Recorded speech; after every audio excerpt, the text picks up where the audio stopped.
Homeworks, I think we assigned up to like, well, I think I signed to 56, but basically said you could probably only do up to like 43 or so.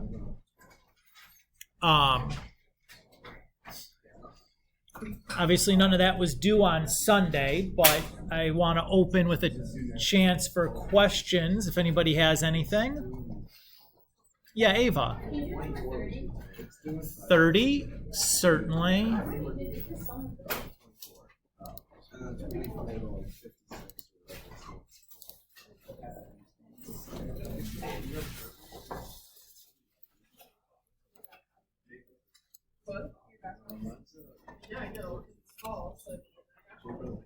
All right.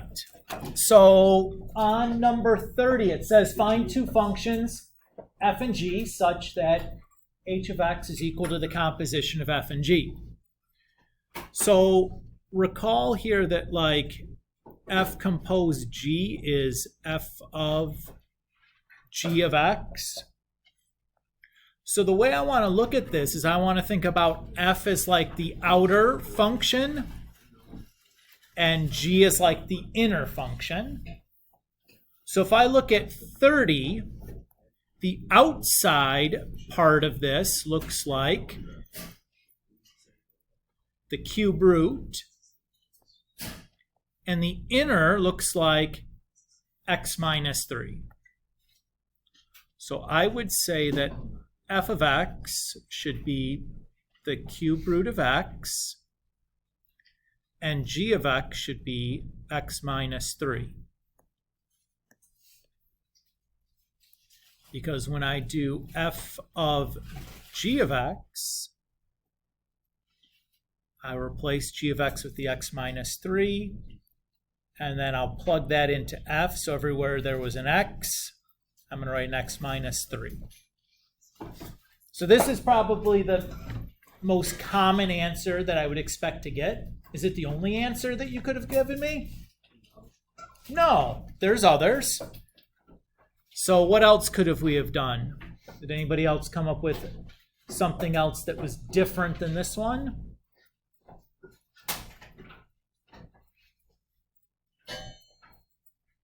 Well, there's the cheat code for any problem like this. What function, when you compose it, does nothing at all?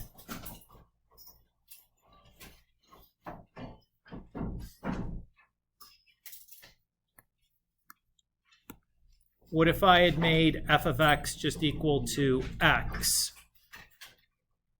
and g of x could just be h of x? What about this one? Would that work?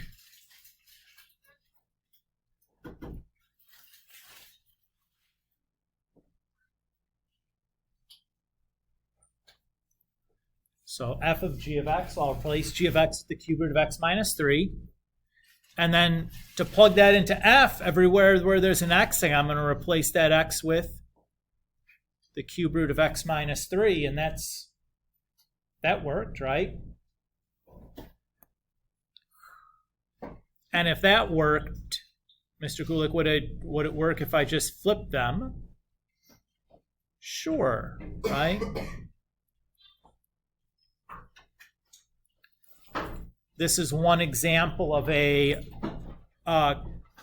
composition of two functions where that composition is commutative. One of the things we did last time was show that composition in general is not commutative, but x, if you're using the function like f of x is equal to x, that one will be commutative. That function has a special name. It's called the identity, because it acts like the number 1 does for multiplication. If you take a number and multiply it by 1, you just get that number back. If you take a function, compose it with f of x equals x, you just get that function back. Reese?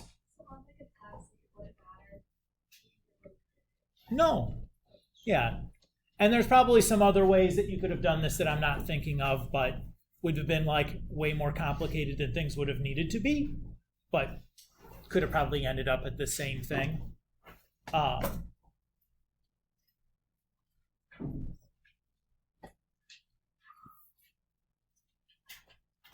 But those would have been like the three most obvious answers. Ava, does that feel okay? Yeah. Okay. Again, the one in red that I started with would have probably been the most obvious and the answer I would have expected to see the most, but it was not necessarily the only way you could have done that. Since it's you just need to come up with two functions that makes this work, there's more than one answer to that.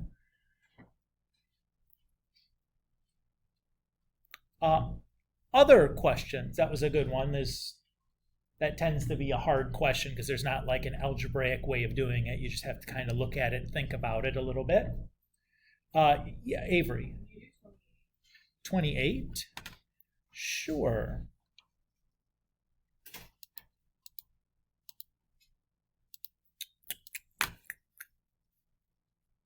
So it looks like this used the result from 26. Uh-oh. Hope you had a good case on. Nope, don't got a case on. Oh, brother. Yeah, it's took me quite a few falls. Maybe that'd be good motivation to leave it in your locker. Oh! Or in the backpack. Or in the backpack. Yeah, it's going in the backpack. Okay. Anyways, here we go. So in 26, we would have shown that G compose f of x is going to be 1 over x squared minus 3, right? Is that what you got? Okay. So one way you could have done this then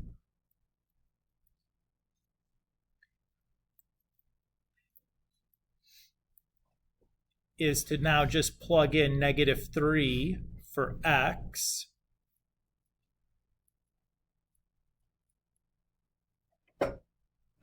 And you could have gotten 1/6.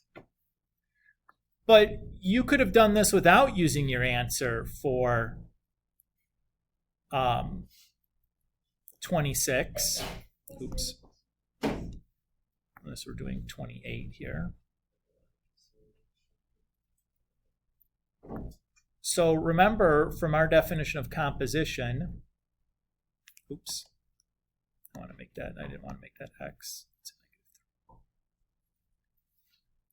I could do that, right? And f of -3 is going to be -3 squared minus 3, which is just 6. And then g of 6 is going to be 1 over 6. So you could do it that way as well. You're going to get the same result either way. But you're ostensibly doing the same thing. One of them, you're using your previous answer to just plug the x into. One, you're not assuming that you had that previous answer. You're just kind of, plugging it through the inside and then plugging that answer into the outside. But either way of approaching it would be perfectly fine. You get the same answer. Does that feel good? Good. Nora, is that a hand or no? Oh, okay. I saw you go make eye contact and then one of the, I could tell. You're fine. Wave your arms around as much as you want. It's no big deal. Others.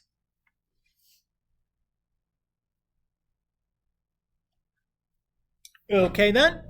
Let's pick up where we left off here. We were in section, 1.7 I think is where we were at. Does that sound right? Oh, I don't want to use red here.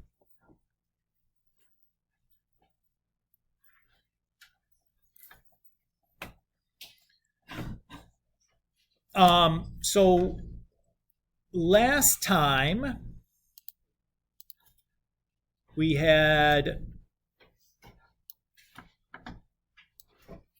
stopped at this problem here, right? Where we had asked to find the inverse of f of x equals 3x minus 7 algebraically. I'm going to rework this problem again right now just for the sake of running through this process algebraically. because the big picture, this process is the same regardless of what your function looks like. The little picture, depending on what your function looks like, the algebra involved in accomplishing these steps can vary quite a bit. So it's a nice, like, to get a big overview of this process, it's helpful. What's up? The thing's broken?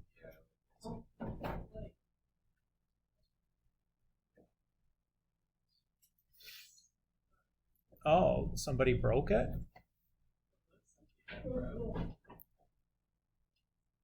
The prongs are broken? Yeah, it can still work. It works. Still works. Yeah, it works.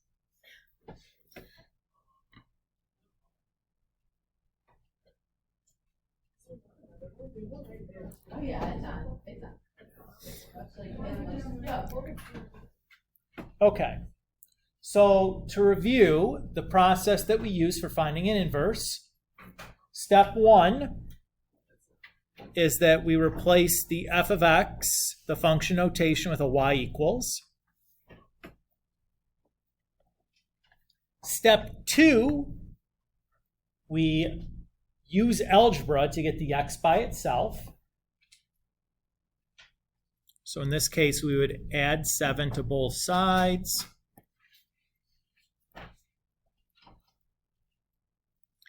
And then divide both sides by 3.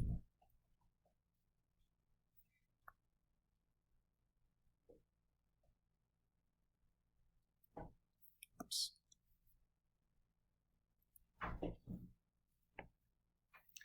And then our last step is to swap the location of our x and y.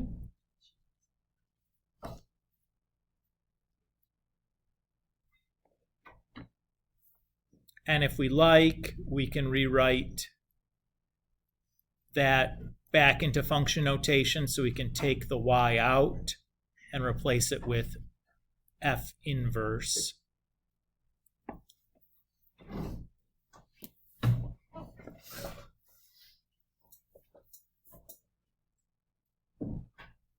So again, your overview of what we did here. We replaced the function notation with y equals. We used algebra to get the x by itself. We swapped the names of our x and y, and then we replaced the y with the function notation f inverse. Right? That's essentially our process. If we're then asked to confirm that this answer is our inverse, how would we do that?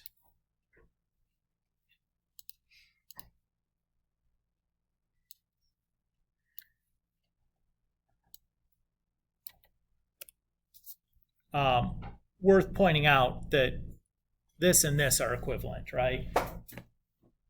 Everybody sees that I've just written one with a common denominator rather than two separate fractions. We're okay? Okay. Always forget how I ended up writing it. So if we're asked to verify that these two things are actually inverses, that we are correct, what we're going to do,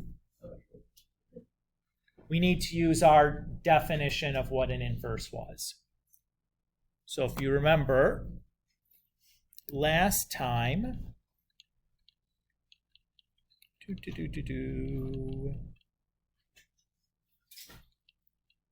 where were you? Right here. No, not that one. This one. So remember last time we had this definition of an inverse. We're going to apply that definition now to accomplish that verification. So what we want to show is that f compose g of x, well, we should say it has, oh yeah, we did call it g in the problem, okay, is equal to g compose f of x, that's all equal to x.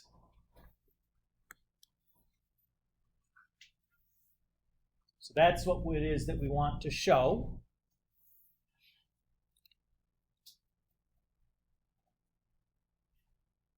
So I'm going to start with the F composed G of X. And I know from my definition of composition that that's just F of G of X. So I can replace my G of X with the equation 1/3 X plus 7/3.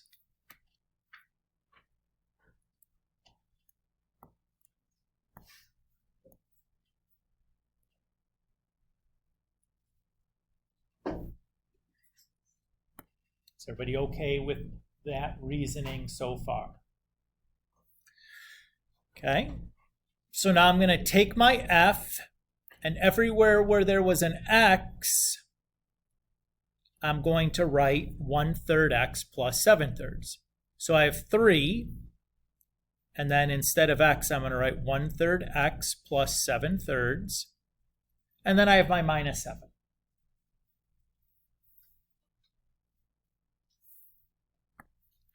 I'm going to simplify this, so we'll start by doing the multiplication. What is 1/3 times 3? 1/3 times 3? 1, right? Because it just turns into 3 over 3.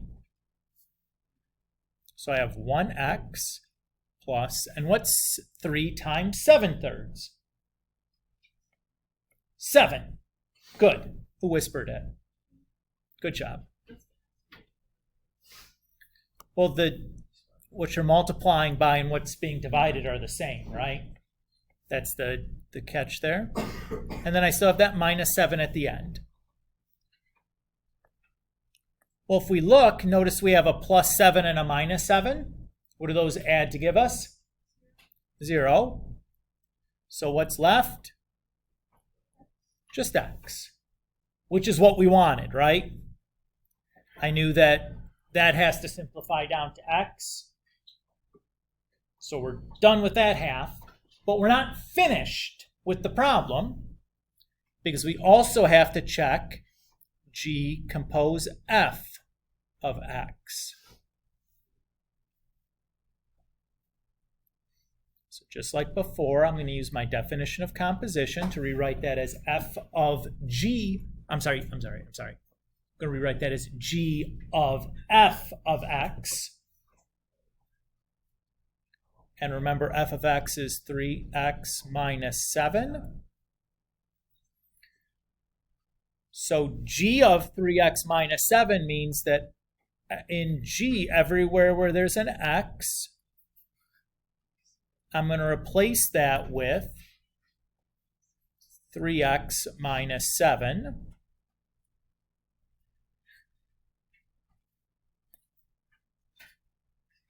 So I have 1/3, and then instead of x, I'm going to have 3x minus 7, and then plus 7/3.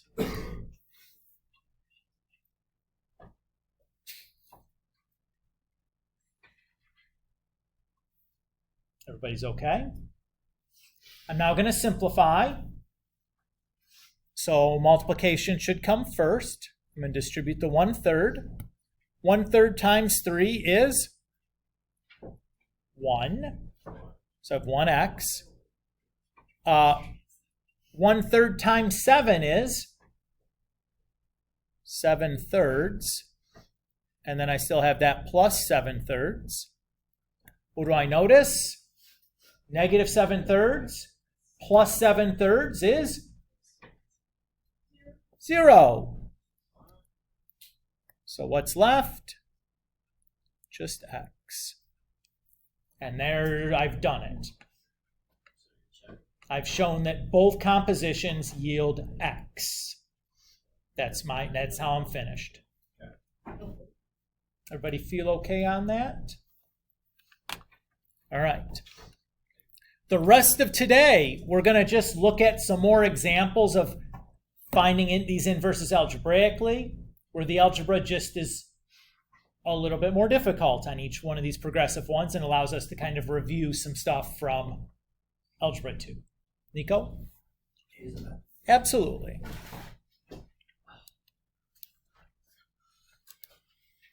All right, next one. This is a good one right here. This is nice and tricky for you guys. On a nice first day back after a long weekend. Shortest weekend ever. Shortest long weekend ever? Yeah. I don't know about that. It's 4 days. Didn't feel that long. You must have had a lot of fun. Oh. Okay. Here we're set to find the inverse for the function h of x equals 2x plus 5 over 5x minus 8 algebraically. So what's the first step we want to do here?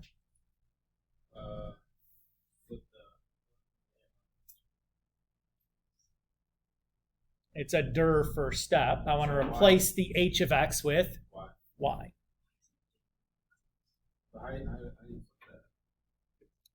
Well, we're not going to flip it yet because we haven't gotten the x by itself, right? What? No, what did you say? Great observation. So Bladen observes that, hey, this problem has 2 separate x's in it. That seems like that's going to be an issue, right? It'll be okay. Nope, we got to turn those 2 separate x's into 1x. We got to get the x's in one place. That's going to be our goal. So the first thing that I would do is get rid of the fraction part, right? Nobody wants to have a fraction here. Makes everything more difficult. Let's get rid of it. What can I do to both sides of this equation to get rid of the fraction? Multiply by the denominator. Exactly right. So I'm going to multiply both sides by 5x minus 8.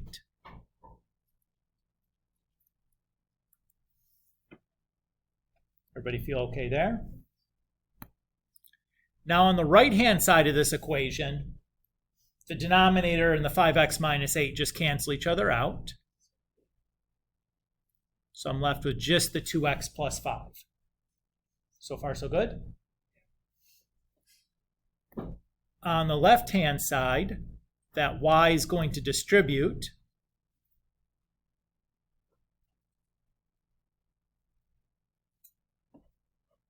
Leaving me with 5xy minus 8y. So far, so good. Okay. So what I'm going to do next is, again, we got to get those x's into one place. Right now we have x's in 2 separate places. So let's put the x's on the same side of the equation and everything without x's on the other side of the equation. Is everybody okay with that plan? So I'm going to subtract 2x from both sides. And I'm going to add 8y to both sides. Now, can I subtract 2x from 5xy? No, why not? Because of y. They're not like terms. So how would I write that then? Just write them next to each other. Everybody's good with that? Maybe that was too simple of a question. Notice the same thing between the 5 and adding 8y to it. Again, they're not like terms. So just kind of like write them next to each other. Maybe I'll use the green here to do the cancelings. So far, so good? Okay. Now, what can I do to the left-hand side to get those x's that are in 2 places? How can I change that so the x is in just one place? What can I do algebraically with that? This is like an Algebra 1 or pre-algebra question. Yeah. So look at the left-hand side. I have x's in two separate locations. I want to rewrite that so that I have an x in one location instead. How do I do that? I'm not going to divide. I'm not going to take a y away. Well, they're not like terms, so I can't subtract them.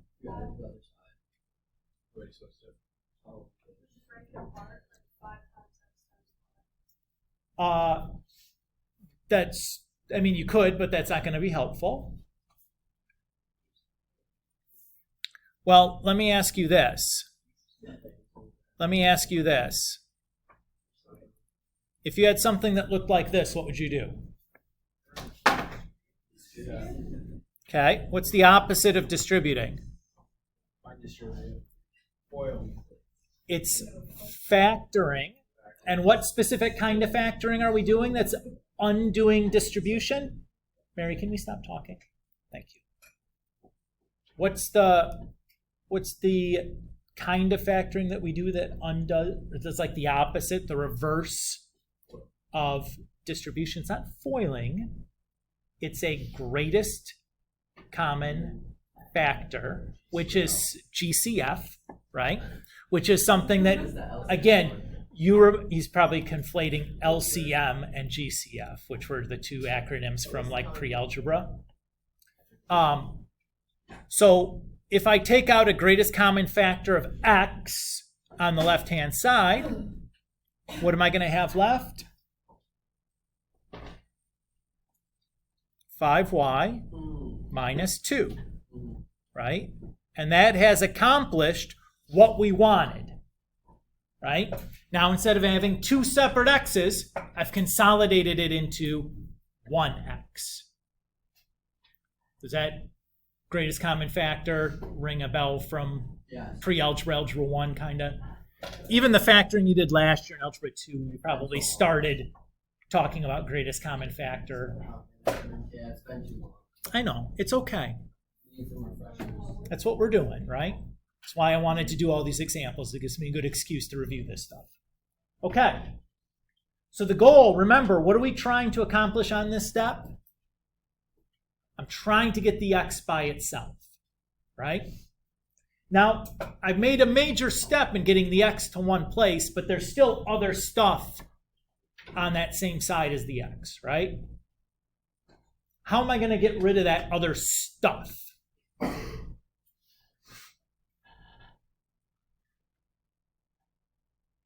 Here's a hint. What operation is going on between the x and that other stuff? Bless you. Bless you. There's 3. That's his 3, so we're good now. So what operation is going on between the x and that other stuff?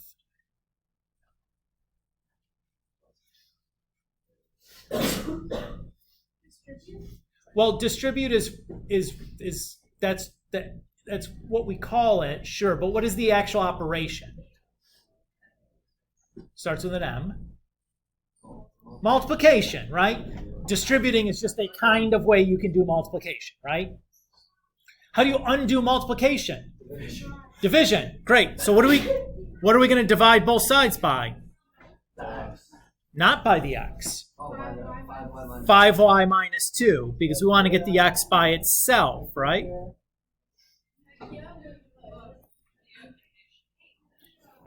So those cancel each other out.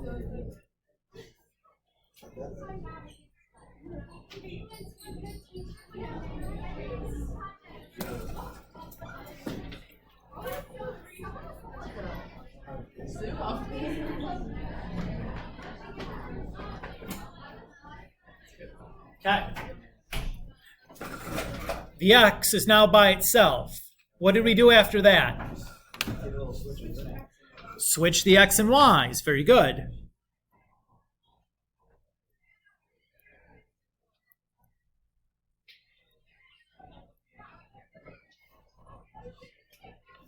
And then if you so desire, I think this is an h though, right? We can replace the y equals with that function notation for the inverse.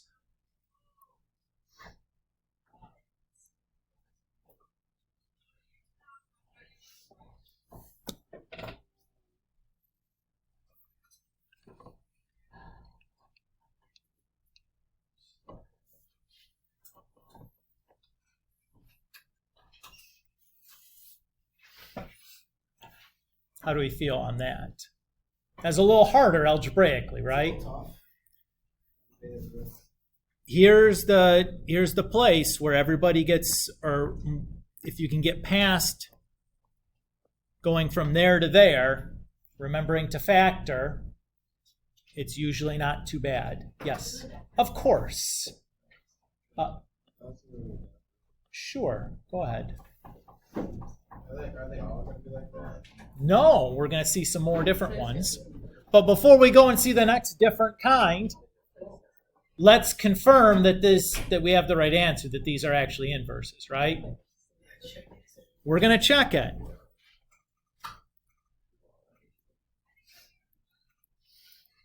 Because the algebra here, again, is not trivial and provides me a good opportunity to review concepts that we saw in Algebra 2 that are probably not very sharp right now. So this problem that we're about to do is kind of difficult, or at least let's say messy, but it provides us a good opportunity to review stuff from Algebra 2 that may not be super duper sharp. So again, remember we have to do both sets of compositions.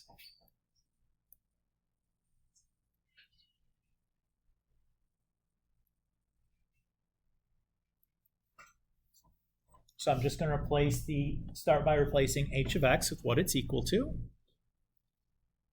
And now I'm going to be plugging this into h of x. So every place where there was an x in my h of x, I'm going to write 5 plus 8x over 5x minus 2.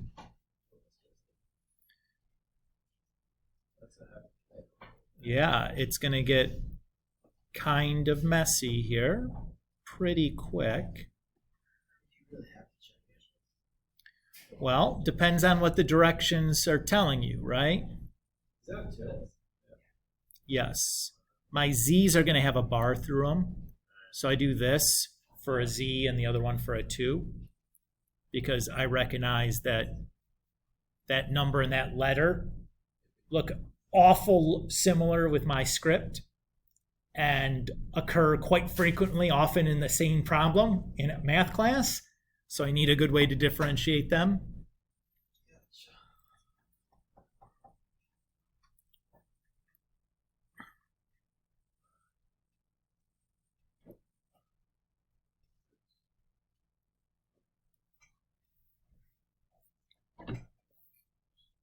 Oh, Boise, Mr. Kulik, this looks nasty. Does anybody remember what it's called when you have like a fraction inside of another fraction like this?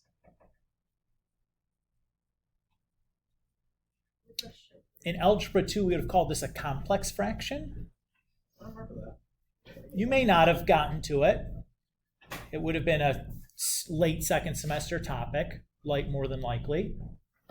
But that's what this is called when you have like a fraction inside of a fraction like that. Do you remember what it's called when we have a fraction that has x's in it? That had a special name from last year. It's called a rational function. That might ring a bell. That I would hope that we had talked about. Unless you're somebody that had like 3 math teachers in a year and missed some stuff at the end. Which again, I accept that happened. So when I want to simplify a complex fraction, there's 2 strategies that I can use. Okay. I can make a common denominator in the numerator and then a common denominator in the denominator to get a single fraction in each and then divide the 2 fractions. I don't like doing that. I think it becomes a lot of writing. And you have to deal with maybe some of the hardest parts of dealing with rational functions. The other option, and the way that I prefer to do this kind of a problem, is I'm going to multiply this fraction by 1 so that I eliminate the fractions inside of the fraction. So if I look at each term in the numerator and I look at the least common denominator of those terms, that would be 5x minus 2, right? If I look at what would be the least common denominator, everybody agree with that? I'll do now the same thing in the denominator. And again, I notice that least common denominator would be 5x minus 2. And now I'm going to take the greatest common multiple of those two. Well, if they're both the same thing, what's the greatest common multiple? 5x minus 2, right? Or I'm sorry, the least common, greatest common multiple, you dumb dingbat. Least common multiple.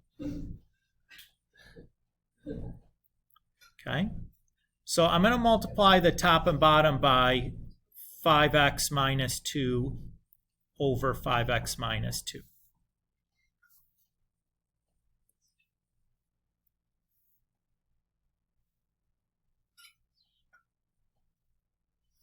Everybody's okay with that? Now this has to distribute when we multiply it in.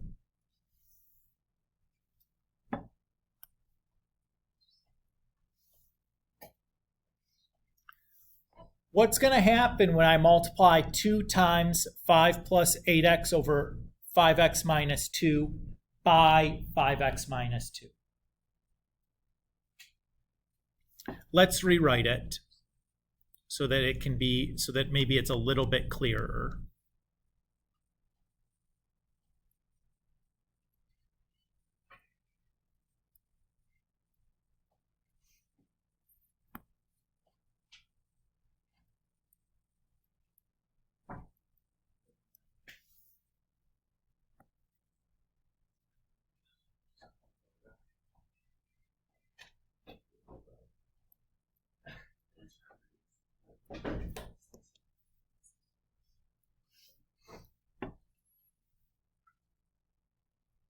Nora, certainly. So look at this part now. I know. It's a lot. I warned you it was going to be a lot. Okay.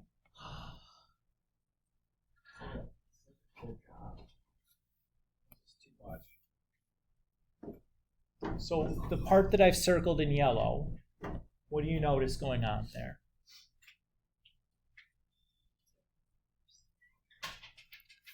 Great. And if you multiply a number and its reciprocal together, what can happen? Oh, no, that's a solving technique. They can reduce. Yes. So when I look at this multiplication in the denominator, what's going to happen? The 5x minus 2's are going to cancel, and I'll just left with 5 times 5 plus 8x, and then I'll have minus 8 times 5x minus 2. Look at what's happened now. The fractions inside of the fraction are gone, right, Ava?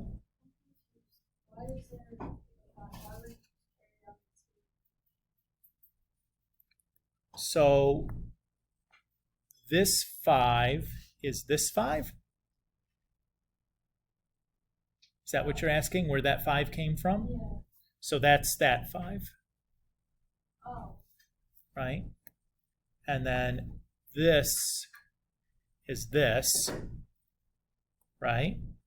Because this piece and this piece canceled each other out when we did the multiplication. Does that color coding help a little bit to see where everything came from? Because I took out the writing down the extra work on that step, because ideally you don't want to have to do that, because it's just like a lot of extra writing. And once you see it, how the canceling is happening, it's like, oh yeah, out of there. All right. Bunch of distributing now, right? So do that in the numerator.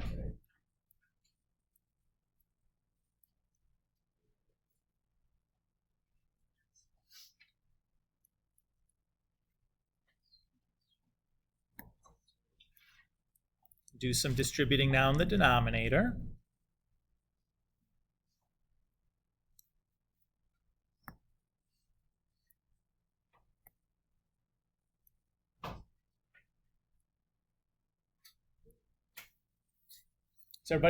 Does that look good to everybody? Did I do that all right?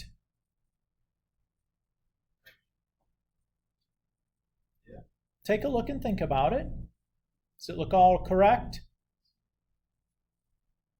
I fooled you all again. There's a mistake here. I did the mistake intentionally because it's a mistake I've warned you about that we have to be careful about.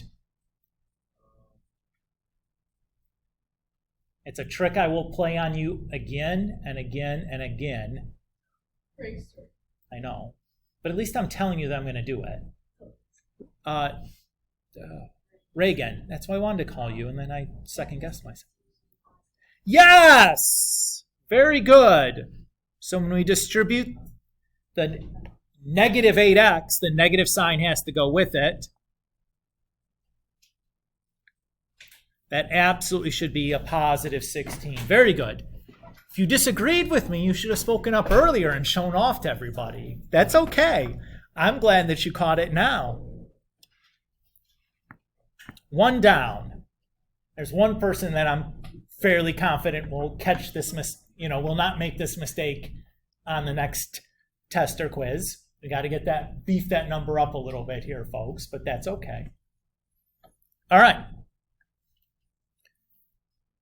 So, oh my goodness, Mr. Kulik.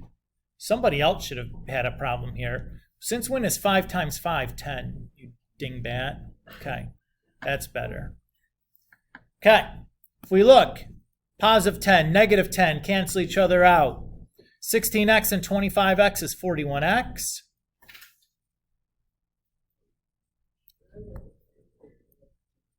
$40x and negative 40x cancel each other out. 25 plus 16 is 41. 41x divided by 41 is?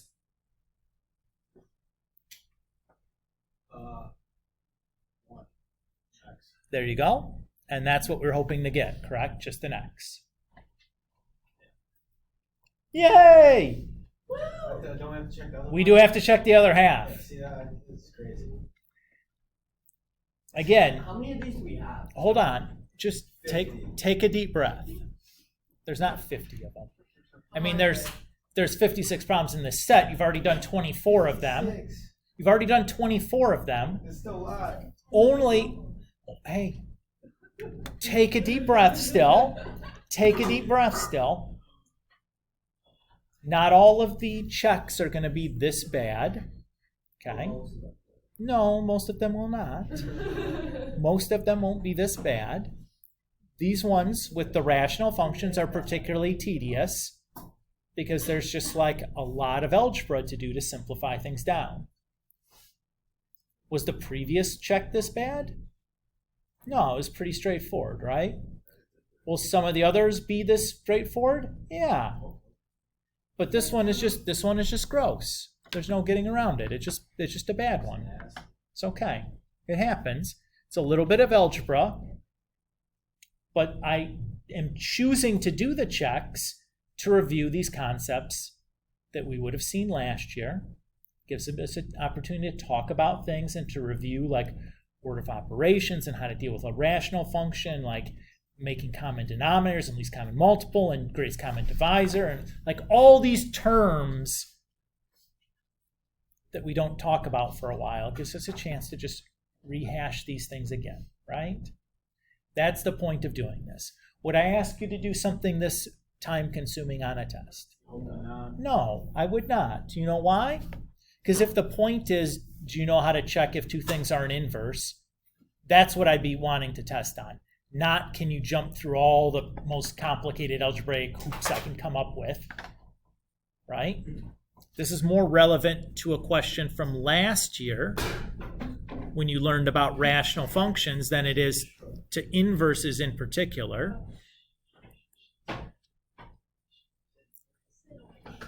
As a math teacher, of course, I can check. Hey, Sid, if you open that first set of cabinets, there's some paper towel in there, if that's what you're going to get. Yeah, there's some white paper towels just laying in there somewhere. That's going to probably be massively more absorbent than what you're going to get from the bathroom. Yeah, they buy that stuff out of nowhere, but it's like Pick this that back thick. up out of the trash and recycle it, please.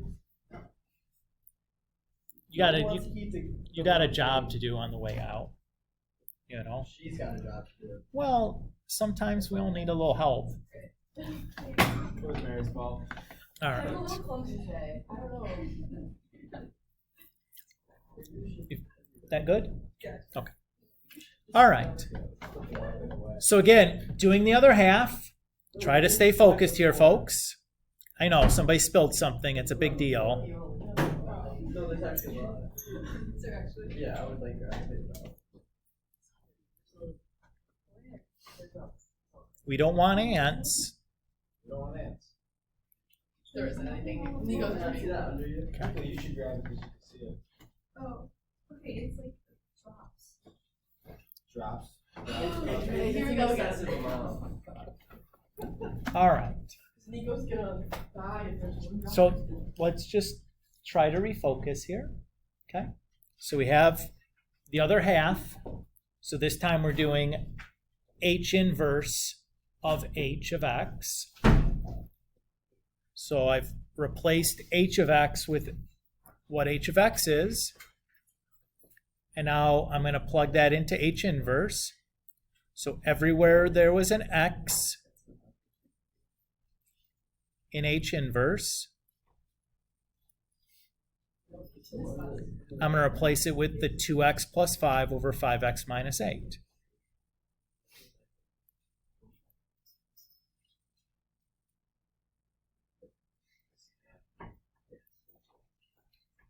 No ants in this classroom. That's good.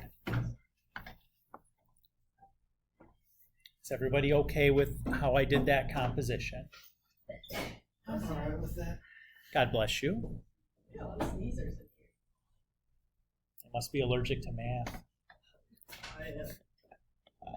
Feel that. All right. Now, what was the trick I used to simplify this complex fraction?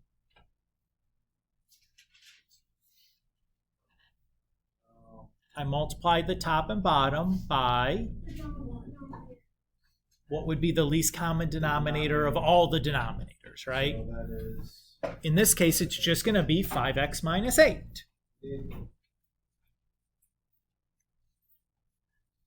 That's correct. So then we distribute this through. What happens when I distribute that to the fraction? It's just going to cancel with the denominator, correct?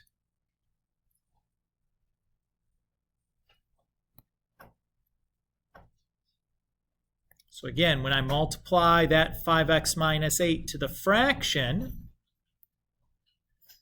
it's just going to cancel with the denominator.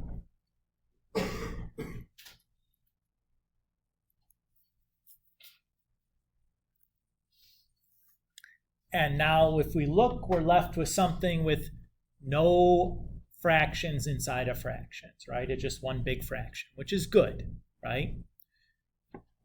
As much as we can get rid of all the fractions we can without actually having to add or subtract anything, the better off we are, right? The adding and subtracting of fractions is much more difficult than multiplying. So again, let's just do some distributing. So 25x minus 40 plus 16x plus 40 Oops, that's not a very good looking plus. And then I have 10x plus 25 minus 10x minus 16. Does that all look correct?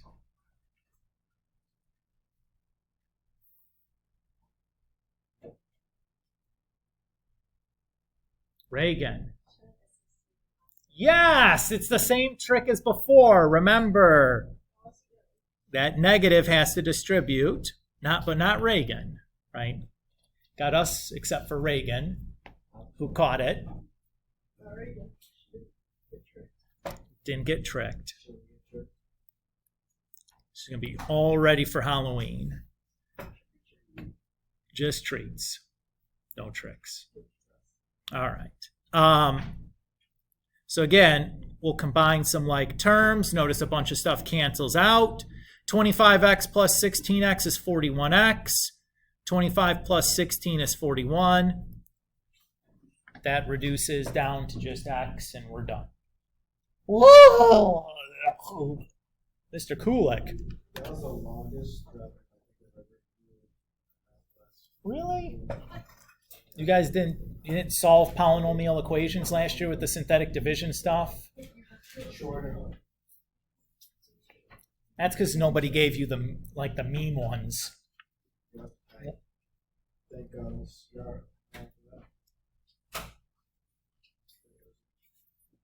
I would have given you guys the hard ones.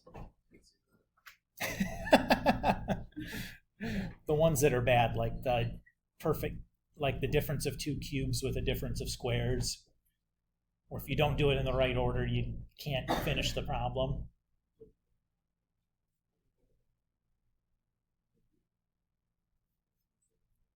All right.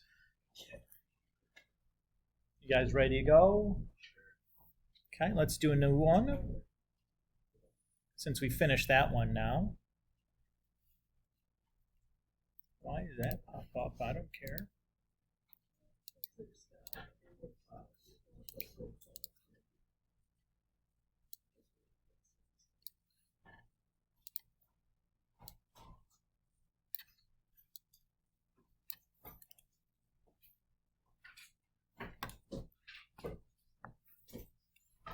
Okay.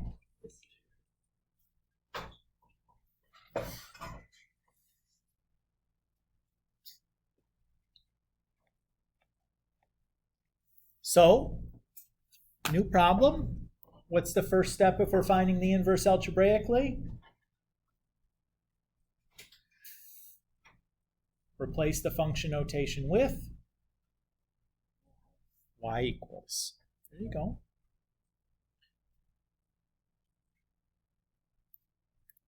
The next step is to get x by itself. In this particular problem, what should I do first in order to accomplish that? Subtract. I would probably not divide by 3 first. Subtract. I would not get rid of the squared. Subtract. And by subtract, you probably really mean add 4 to both Oh, sides? yeah, that's what I meant. Okay. Add 4. Yes, that's what I would do.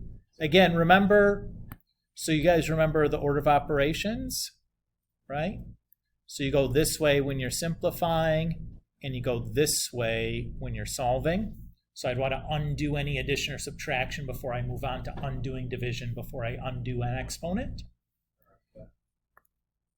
I think that's a good way of remembering it, since most of us remember PEMDAS as like a pre-algebra thing that nobody forgets, because you have that acronym.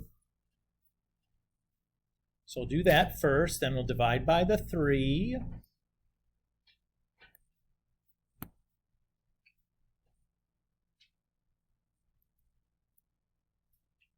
So far, so good. And now, Nora's suggestion of getting rid of the exponent. How do I get rid of a squared? A square root, right? What do I have to be careful about at this step, though?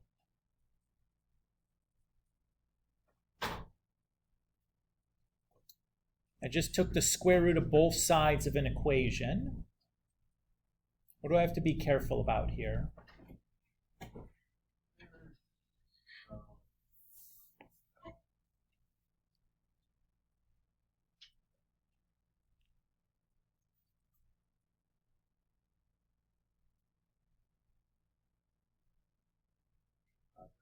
Yeah, plus or minus, that's right.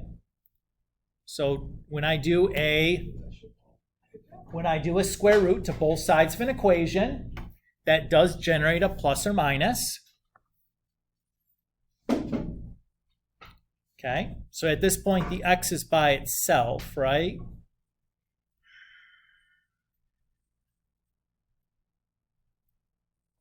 Notice when I've drawn this square root, I've drawn it big, so it covers both the numerator and denominator.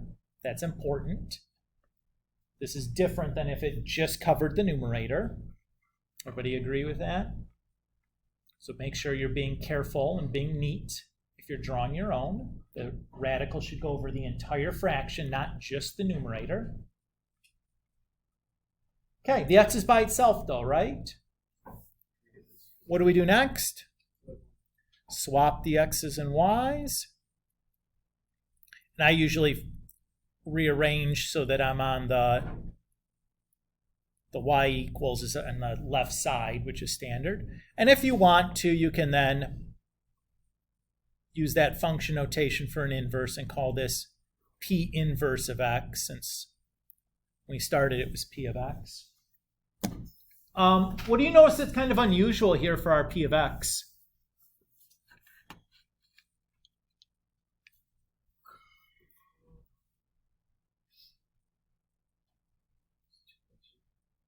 Yeah, there's a plus or minus. There's two answers.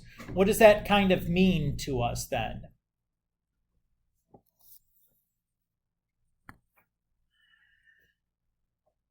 Is p inverse going to be a function? No, right? Does that make us happy or sad? That's sad. I'm happy with that. I'll have to check it. We would prefer for that to be a function. So here's my question.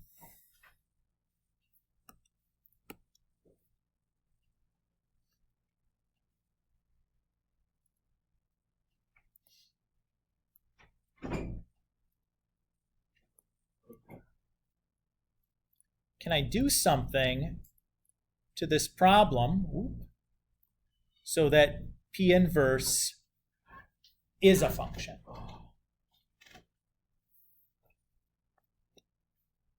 So let's think back to the beginning.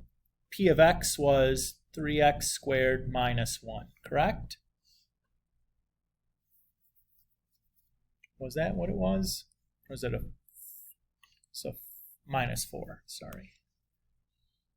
Okay. If I look at the graph of that,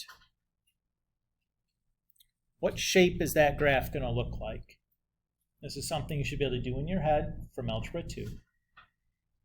What should the shape of this graph look like? I don't need the exact location of the graph, I just want the shape. Should be a parabola. What? A parabola? I do. It's the U shape. Oh, yeah. Should this U open up or down? Up. Up is correct. So I know it's a parabola because it's a degree 2 polynomial. All degree 2 polynomials look like a parabola. I know this parabola opens up because the leading coefficient on this parabola, or this polynomial, is positive.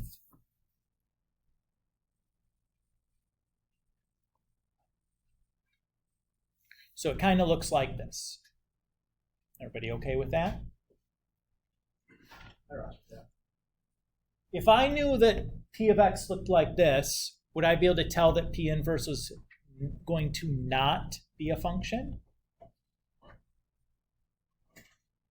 Yes, right? What would I use to do that? We talked about it last time. Yeah, horizontal line test, right? So the horizontal line test tells us that p of x is not 1-to-1, and that tells us that p inverse is not a function, right?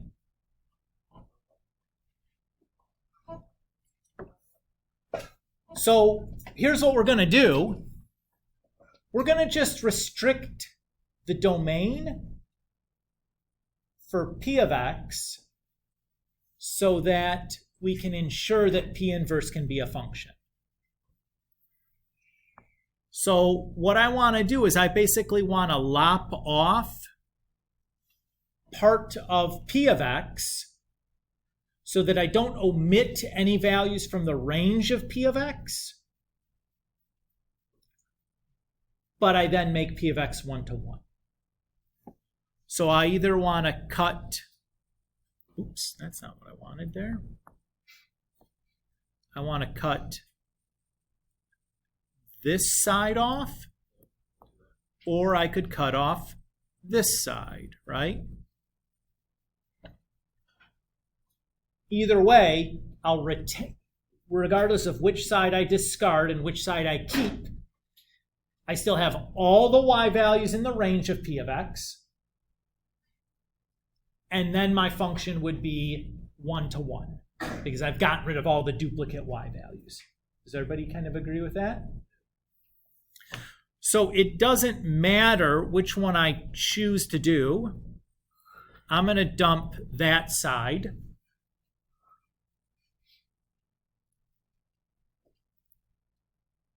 By doing this.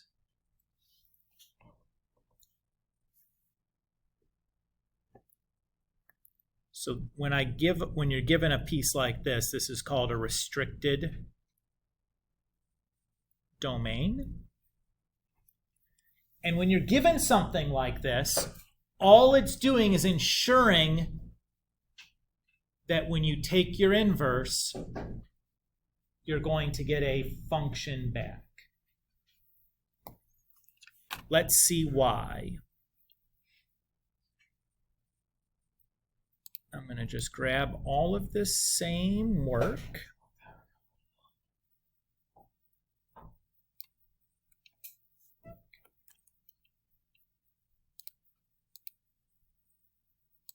And I'm going to just drop it down here. Maybe move that over just a smidge. And we're going to add in this condition. Everybody's okay?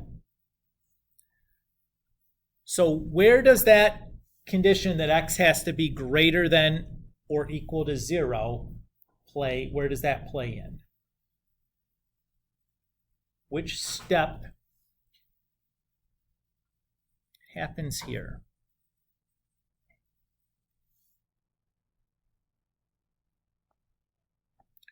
Notice here I have an x by itself, correct? What do I know about x? It's greater than or equal to 0, correct? So what does that allow me to do?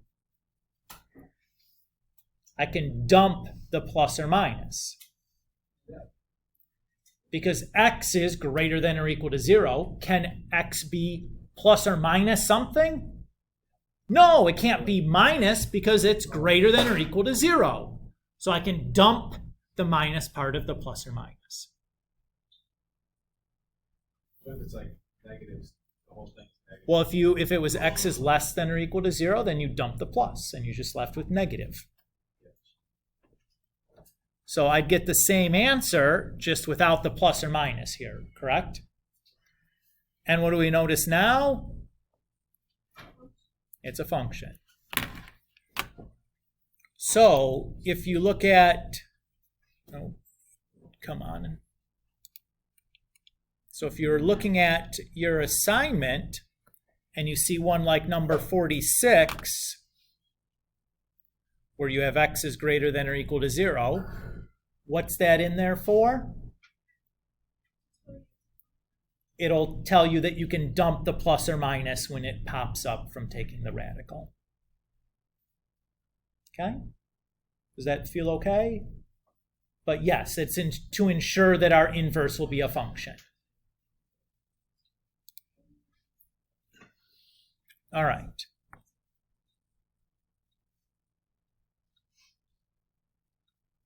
Let's do our check. Let's see if it's as bad this time. So P of P inverse of X. So we're going to have 4, and then my P inverse squared minus, oh, sorry, P is 3, and then this is 4. Is everybody okay? I skipped some of the writing and just went straight to the composed thing. Is that okay? Okay. I feel like at this step we're getting, that part is not the troublesome part. Okay. To simplify this, what should I do first?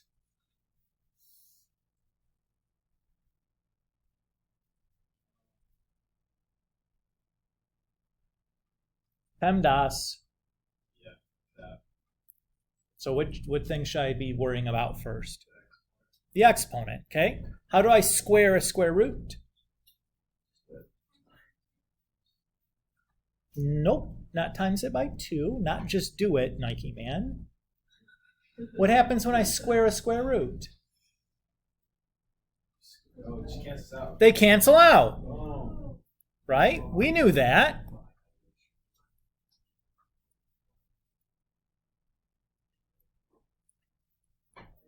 Okay, so we're left with this.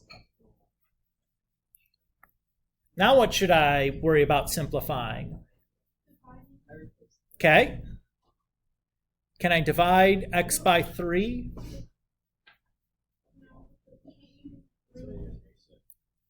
You could, but let's do the multiplication instead. So what happens when I multiply by 3 and also divide by 3? They cancel, right? Oh, I like where we're heading, Mr. Kulik. Oh, my goodness. Hey, guys, look at this dumb thing that I did. I want to see it. I wrote a 3 instead of a 4 there. You guys see what I did? It was 4 here. No, man, I just copied it wrong. I wasn't. So now I just have x plus 4 minus 4. And that's x. Was that better or worse than the previous I example? like that one. That was quite a bit better, right? I told you they all weren't gonna, that one was kind of like the worst one. That's the worst one of it. I think so. At least in terms of length. All right, doing the same thing in reverse. Enter. Mr. Rose.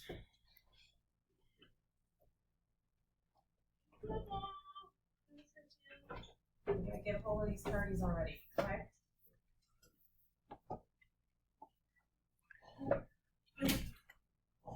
All right. So I did the composition. What should I do first now to simplify?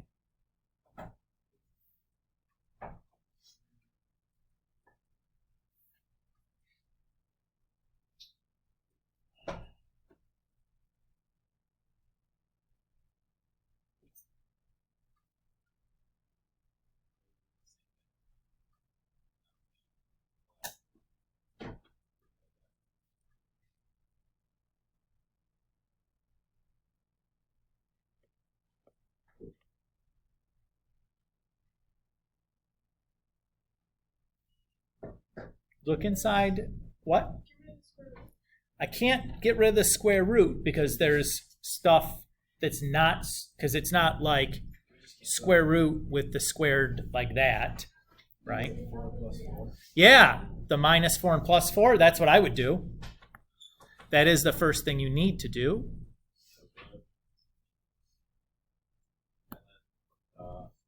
Take that. Yeah,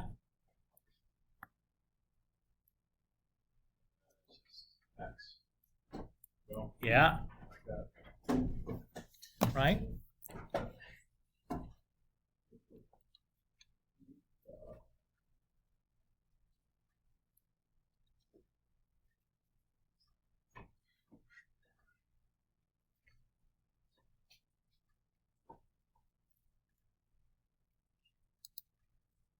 Okay.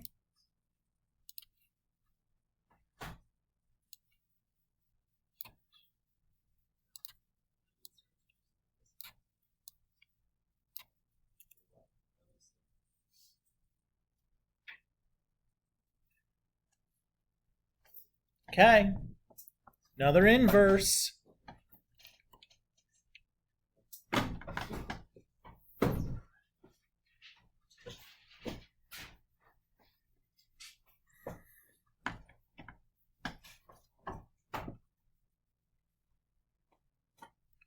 Okay. So y equals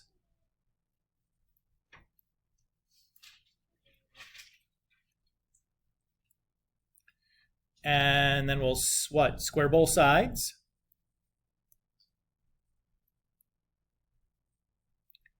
Subtract 5 and divide by 12. Swap our x's and y's and replace it with our function notation.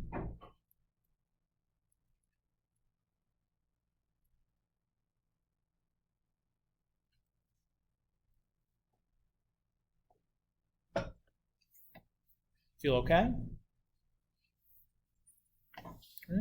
Not bad. If we wanted to check this, in the interest of time, since I'm running out, I'm gonna like just do one side and give you guys the feel for what's going on. So what am I gonna do? I'm gonna be plugging in to f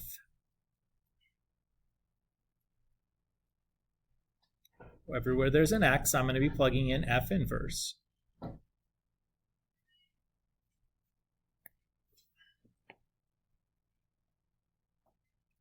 If I want to simplify this, what am I going to simplify first? Yeah, exactly right.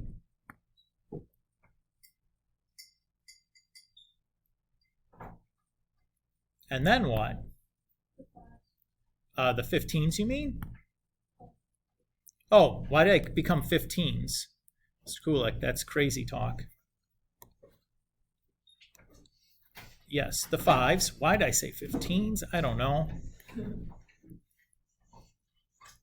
And then that's just x, right? And I'm going to skip doing the other side because I want to get to some of these other examples, and we're just running out of time, you know? It's okay. It's not your fault.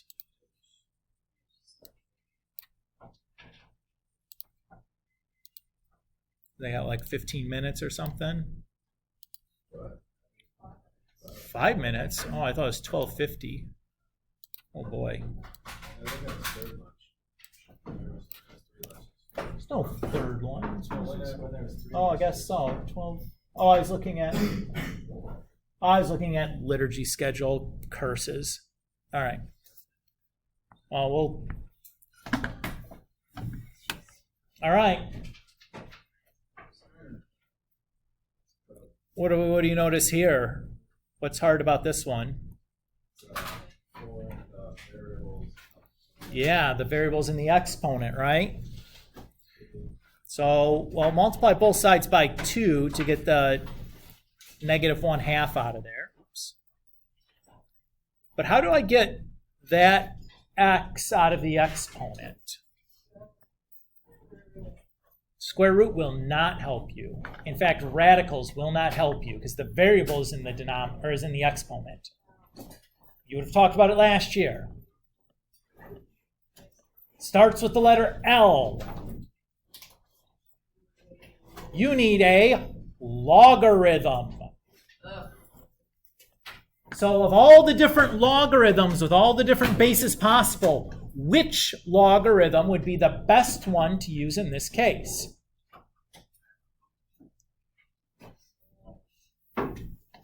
You want the base of the logarithm to match the base of the exponential.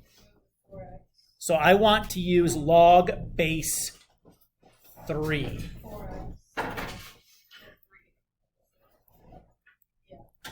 So I'm going to do log base 3 to both sides.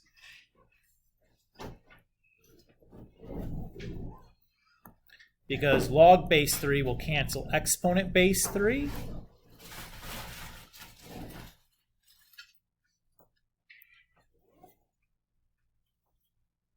And then we just divide both sides by 4. I'm going to write it as a 1/4 out front instead of divided by 4, just because students often confuse where that division is taking place. Is it inside the logarithm or outside the logarithm? I write the 1/4 out front to be crystal clear that the division is happening outside the logarithm, but that's just a matter of preference. So I swap my variables then and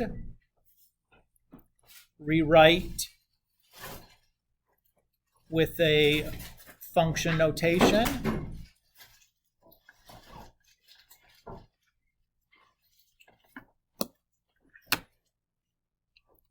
Similarly, what would we do if you had a logarithmic function like this one? This is my last example. Hang with me till the end here, folks. What would I do here?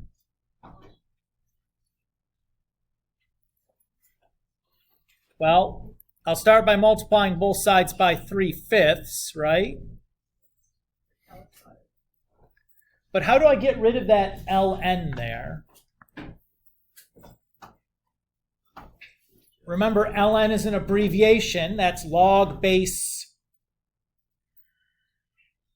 e. Remember, e is the irrational number, like 2.7, yada, yada, yada. So what am I going to do to both sides? I'm going to use the exponent base e. Now, to be clear, I'm not multiplying by both e to both sides. That is now a base for an exponential. Just wait for me, please. I know. The exponent base e cancels log base e. And then we add 1 to both sides and divide by 7. And now I can rewrite this with my function notation and swap the x's and y's.